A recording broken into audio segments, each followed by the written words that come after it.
All right, so our next step is to actually start applying our sealant and wallboard. Generally, you're gonna take whatever your back wall is and go there first. And I'm gonna fill in that notch only where my walls are gonna go, right? So I'm gonna start here in this corner, and you see how I'm not being shy with the sealant. It's coming up just above the pan. So if I skip that area, see there's that void that we were talking about. Right. You don't want to do that. Right. You want to have that completely filled in. It's almost like a squeeze per inch. I cut this pan, and I'd probably cut it a little thicker than the 1/4 inch. Okay. Okay. There's still more than a 1/4 of an inch of pan left, so we're still good. Okay. Right. So if you go a little deep, it's going to cost you some more sealant, but you're fine. But you're you not got hurting room, anything. yeah. As long as you have a 1/4 inch of the foam, you're waterproof. All right, so this is our first one. No, they do not come with the screws already on there. That's just to save some time, okay? So, and I'll explain everything else here in just a second. So you're gonna take your wallboard, push the wallboard down into the notch, and you're gonna bring it over and lock it into place. So you go in at an angle and then you push it up the just wall. get it to where it locks in. Okay. Okay, I'm gonna put a screw here to hold everything in place. So while I'm doing this, you can kind of get an idea of what I'm doing with this washer and screw. I'm watching this outside perimeter of the washer, okay? I don't want it to just touch. So I'm gonna tighten that up to where I have just the slightest little dimple in the wallboard, but this has made a complete seal. I don't want anything that can kick my tile later on down the road. So you're making a nice complete seal here. All right, so that's how you do one of the screws. The screws are also universal, so you can use a square head or a Phillips head, and they're self-piercing. So you can do metal or wood. Metal it's or universal. wood construction is fine. Okay, okay. Before we let it sit up for too long, we've got all that squirted out that corner there. And you're just gonna run that around there, just cleaning that one area off like that. Is that finished? No, it gets mesh tape. With the mesh tape, if I went all the way to the edge, that would build up. So I'm gonna stop 2 inches, I'm gonna come here, and I'm gonna go just a little past my pan. So we're gonna fill in this with another layer of sealant, okay? We're being pretty generous with the sealant, right? You're gonna put your mesh here, try not to get it all over yourself. You can take this flat blade and kind of hold it here and press it to where it touches. Take your corner tool, start from the middle and work yourself out.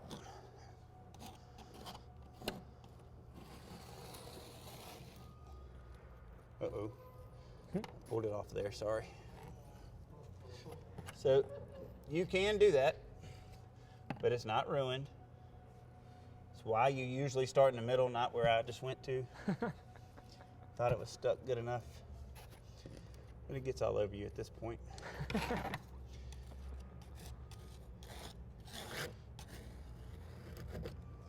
right.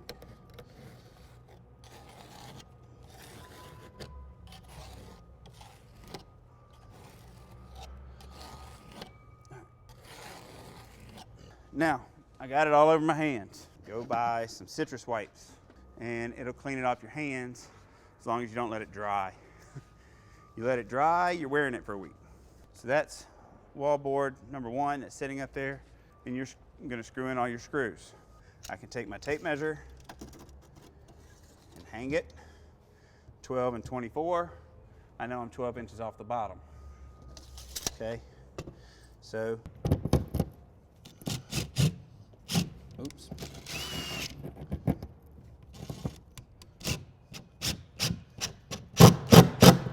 All right.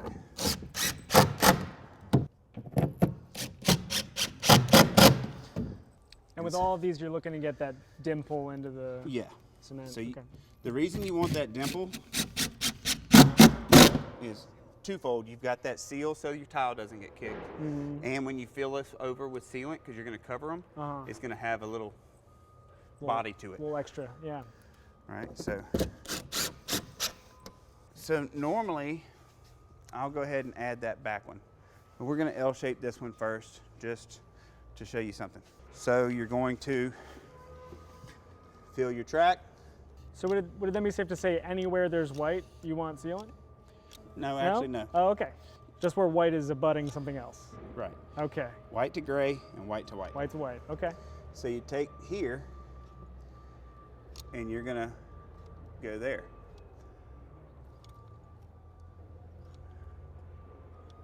Okay. Now, I don't want to come right here and smush and pull all that glue off of there. So remember I said do the back wall first? Yeah. If this was a 3-wall system, how do I get that without losing the sealant? So what I'm going to do, just like the last time, I'm going to come in here at an angle. I'm going to press that down into the wallboard, and if I pushed over, I would pull this off. Do you understand what I'm saying? It would just drag across there and pull that off of there. Okay. So what are we going to do instead? I'm going to start here. Okay, and I'm going to push that over. And then you're going to pull it in. Slide it in. Okay, okay. Right? That way my sealant is locked into place. Where the connection is. The only time you can't achieve that is if there's like a 4-wall and just a doorway here. And you're just going to, you have to, yeah. So you do your back wall, you do your side wall, that wall, then you come in from this side and you do the same thing. Okay. The goal just being you don't want to pull the sealant away from Correct. where the connection is. Correct. Okay. Drop your tape measure, put your washers up, then come back and apply your screws. So on a corner where it ends, you don't have an extra support on the other side. So you want to be a little gentle here because you don't want to just crush that and cave it all in. I missed. All right, so I missed just slightly here. The screw went all the way through. Right. So I have to have it right. Okay. Right. Say you just scratch the top of the surface. It's still waterproof because of the XPS foam. Okay. Where with other systems, they don't use that type of foam. And now you have a void in the system and it fails. Because they're relying on that top layer still. Correct. Okay. So feel it, smooth it, feel around it, cover. Okay. Okay. All right. So we're going to seal these two off. But this board doesn't have any screws in that corner. We're going to come right here as close as we can to the other. And those are 4 little teeth are spaced out. So I'm going to take 2 of them and I'm going to put them on this board and 2 on that board. Okay. So, right there. Okay. Okay. So they're kind of hovering there, right? Right. So then I'll take that drill. What that does is bends that washer. It grabs this board So the washer's and that just board. caving in diagonally. Correct. Yeah. And it locks it in so the walls can't move. Okay. It prevents any type of, void in there. So you're going to come back and fill that in with sealant. Yeah. Can see why you were concerned about just that little bit of sealant you'd be wasting. Right. I mean, you need a lot of it. You use a lot.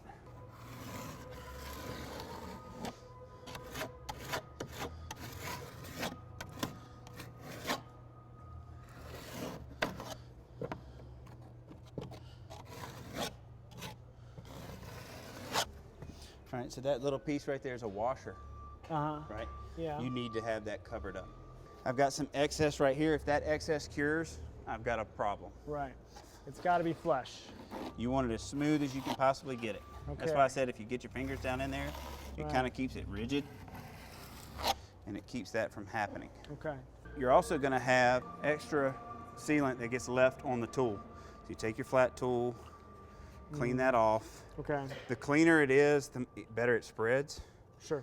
So you just clean that off. You take that extra and you can apply it to a screw hole. So you're not wasting anything, right? You want to cover all the way around that, preferably about 1 inch on each side, all the way around. Okay. So I take my corner tool, and with the sealant that squirted out earlier, I'm just gonna lightly press it in there so that it doesn't pull out on me like that side did earlier. Okay, and then. So are you done with the mesh now at this point? On this? Almost. Okay. Then, same thing, you come down, get your fingers in there, Yeah. and when you walk across, you've got a nice, smooth application. Okay. So a lot came out that time, so we're just gonna take that flat blade there. I like to have a little more in here than this, so I'll do this little zigzag. Giving me some extra in there, and then I'll come from the bottom,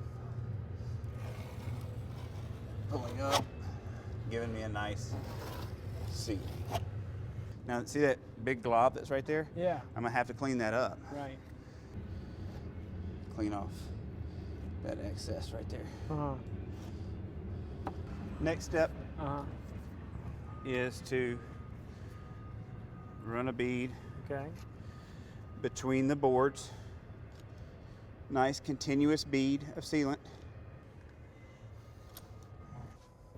Come above it, drop down into it, pull it down.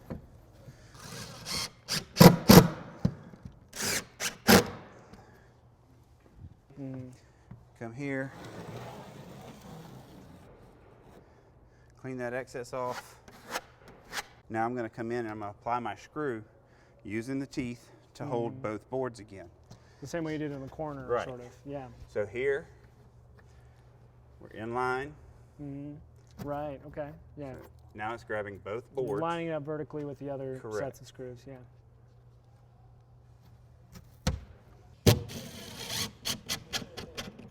Now it's time to finish that seam off. Okay.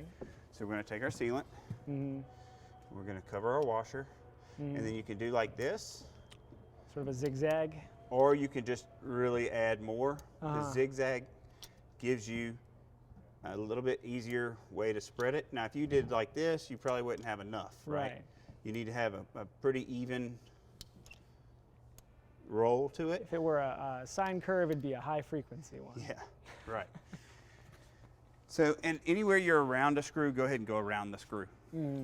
Just to give you that little extra there. Yeah, because you got to have that covered. And I'm just barely touching it and just dragging across lightly. The reason being is because I don't want to pull it all off of there, right? I'm trying to seal this Right. thing up. Yeah. So, see the area where I didn't have it real wide, real tight wound, where and you then the did other the one? wider. But I got all that on there, so I can always come back. Cover your, Because if you notice, you drag from the bottom, then you drag again at the top. It kind of has that ridge that runs through there. it'll pull some off. You can just touch and just slightly knock that down, giving you a smooth seam. You want it flat. You don't want any. Right. I mean, if the bubbles edge of a tile landed right there, it would kick it out. Right. So you want it as smooth as you can possibly get it. Gotcha. So with this one, there are no screws or anything on it.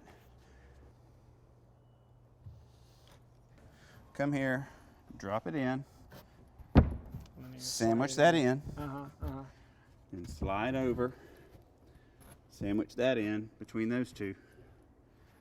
And now you've got sealant that's squished out here and in that corner. Gotcha. Okay, so we're gonna flat blade that off now. Wipe that excess off. Still got a screw hole over here that I hadn't hit. Okay, if it looks like that, it's not enough sealant. Right. You gotta get that thing covered in. Okay, I take my corner tool, Right. come in here, wipe the excess off there. That's definitely not enough sealant. We're gonna have one up here, then we're gonna have, You're just drawing a straight line from the ones below it, correct? well, the main thing is to have it to where your screw's gonna go into that stud. Right. Right. They should line up, because your Right. screws should be, I mean, your stud should be In level, theory, the stud isn't bent.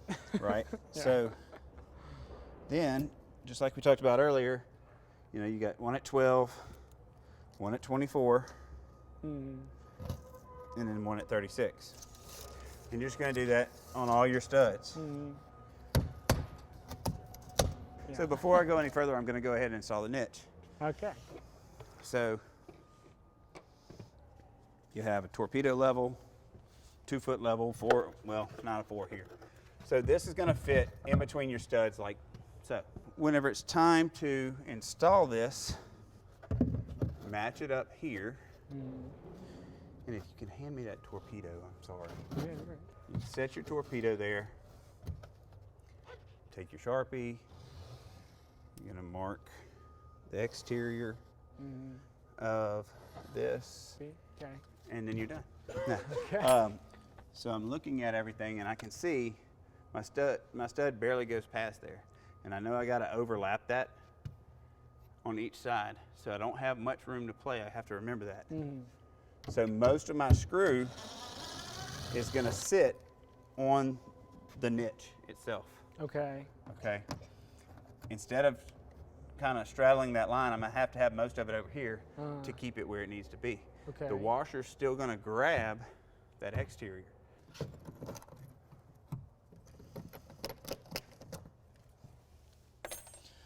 So then it's just with the simple utility knife. as score and then cut. So what you're going to do now is dry fit. Make sure everything falls into place like it's supposed to. Take your sealants.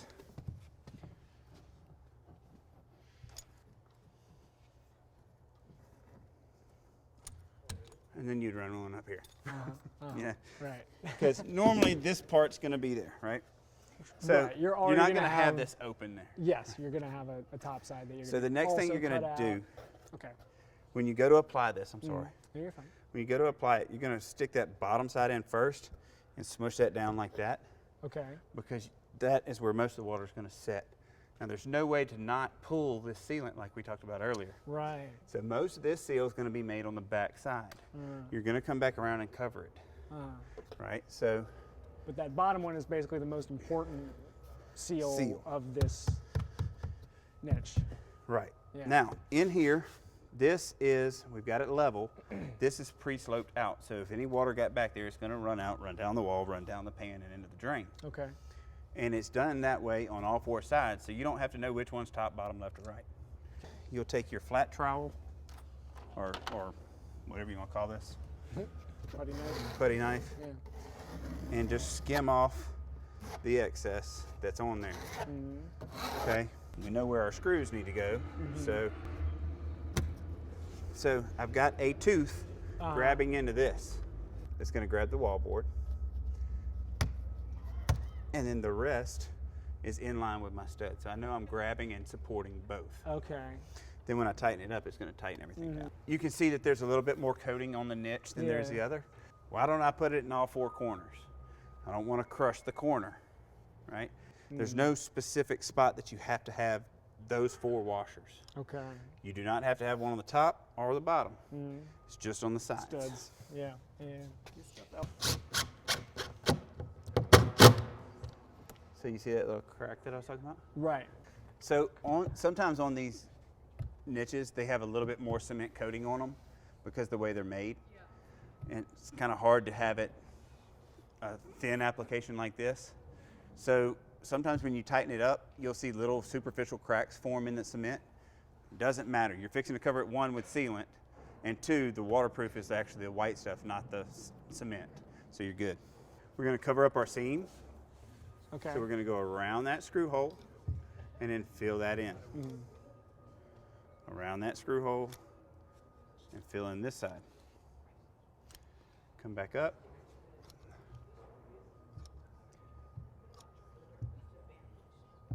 Right.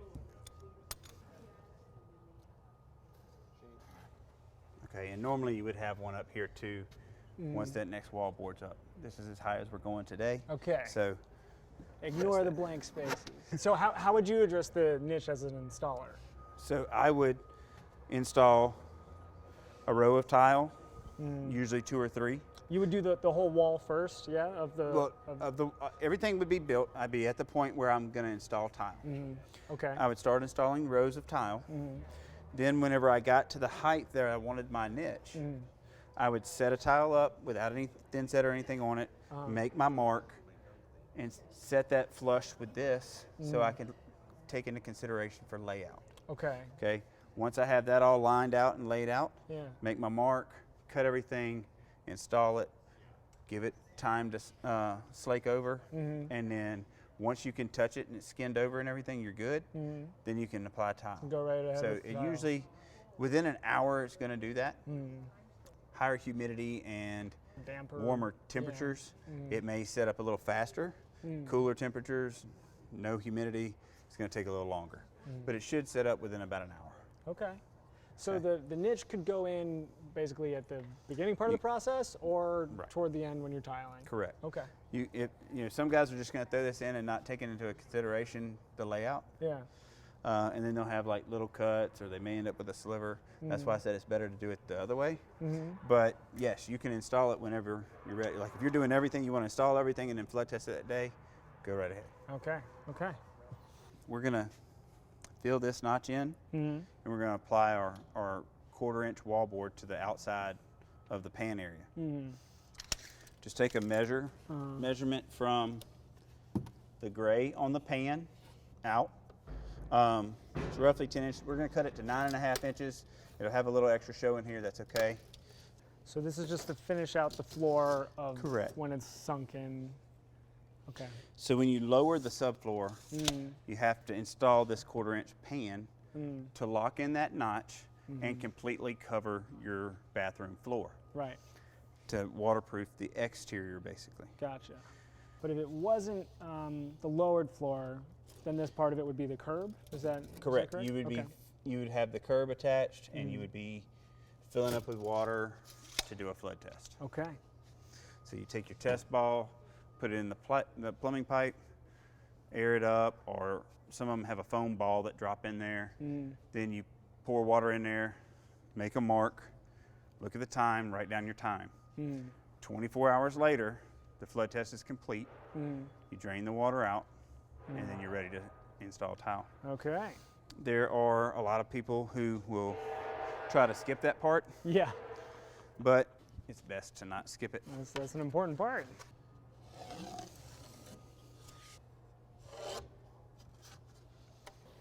All right, so we're going to come out a little past the pan because I'm not going to cut that little piece. Sure. But basically, you're going to come past it. It's going to set here. When you're applying this, the way you're going to apply it, is you're going to run a bead of sealant through here, filling this up. Okay. The next thing you're going to do is come out within an inch. Okay. You're just going to run another bead of sealant Oh, okay. right here. You're going to take that thin set that you had earlier. It's probably not any good anymore because it took too long. But mix up some thin set. Yeah, you're going to thin set this down using that 3/8 by 3/8. If you try to do a bigger one here, this part is actually going to stick up higher than what this pan is. So you don't want that. So once you've got that thin set it down, you'll take this sealant. Oops. Do you don't back butter this one, right? Or You can. You can. Okay. Just skimming it. I mean. Right. And so, The goal is see, just to I make it put too flush. much sealant here. Yeah. And so, trying to get it to lock down in there, I'm staying high. So that's why having too much sealant can give you an issue. Okay. I'm just going to skim off this, Okay. come back, and redo it again.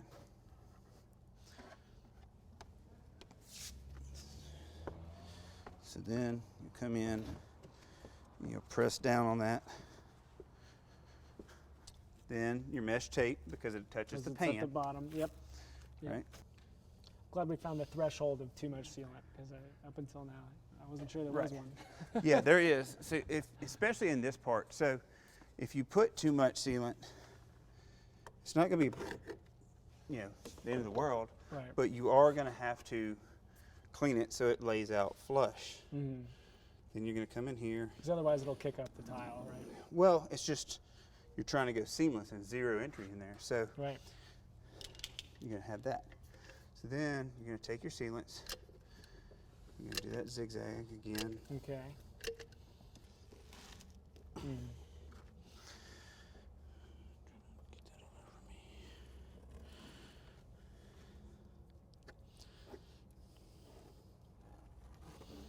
Way more sealant than I needed, but generally you're going to skim this out.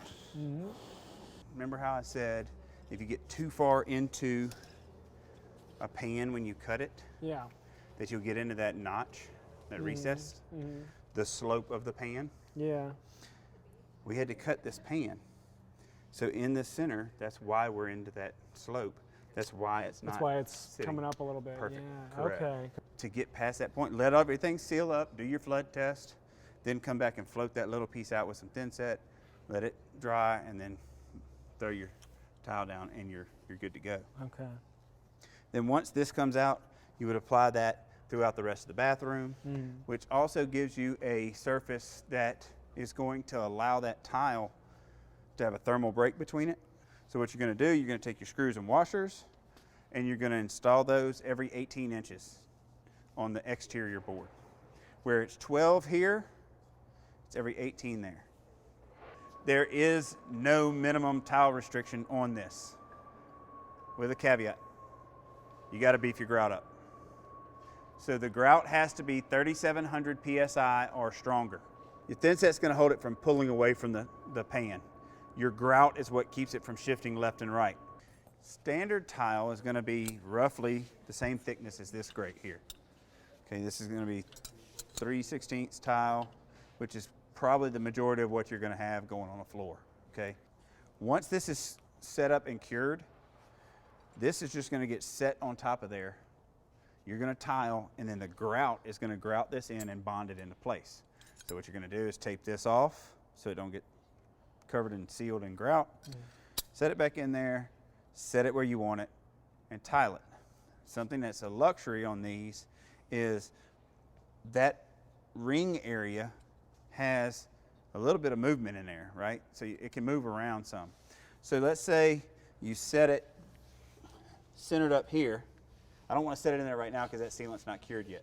But if you set it right here and you start laying out your tile, say they bought 2x2 tiles and they're laying it out.